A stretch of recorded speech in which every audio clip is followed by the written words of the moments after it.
Operation ചെയ്ത് ജീവനോട് തന്നെ ഞാൻ ആ കുതിരയെ പുറത്തെടുത്തു. എന്നിട്ട് എവിടെ റേസിന് പോയോ?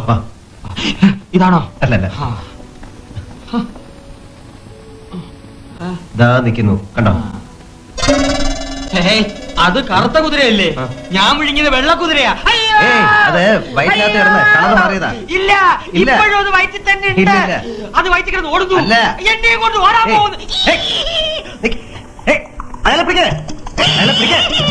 വിഴുങ്ങിയത് വെള്ളക്കുതിരയോ കറുത്ത കുതിരയോ എന്നുള്ളതല്ല, ആ ഡോക്ടറുടെ പുറത്ത്, ആ ട്രീറ്റ്മെന്റിന്റെ പുറത്ത് നമുക്ക് വിശ്വാസമുണ്ടോ അതോ ഇല്ലയോ എന്നുള്ളതാണ്. പലപ്പോഴും നമ്മൾ ശ്രദ്ധിച്ചിട്ടില്ല. അയ്യോ വയ്യ പറഞ്ഞു നമ്മൾ ഒരു വയ്യായികയെ ക്ഷണിച്ചു വരുത്തുന്നു. ഇതിനെയാണ് നോസ്ബോ എഫക്ട് എന്ന് പറയുന്നത്. It was Walter Kennedy who coined this term in 1961.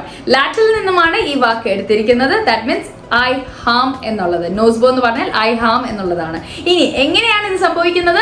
നമ്മുടെ ബ്രെയിൻ ചിന്തിക്കുന്നു, നമ്മുടെ ബോഡി അതിനെ റിയാക്ട് ചെയ്യുന്നു, and we are getting those symptoms. എങ്ങനെ നമുക്ക് ഇതിനെ ഓവർകം ചെയ്യാൻ സാധിക്കും? B mindful about your negative thoughts.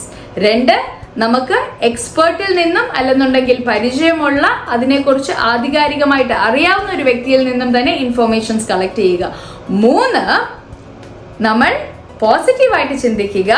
യാതൊരു തരത്തിലുള്ള ഭയവും ഉള്ളിൽ കൂടാതെ ശ്രദ്ധിക്കുക. Remember, your thoughts are very powerful and use dum wisely.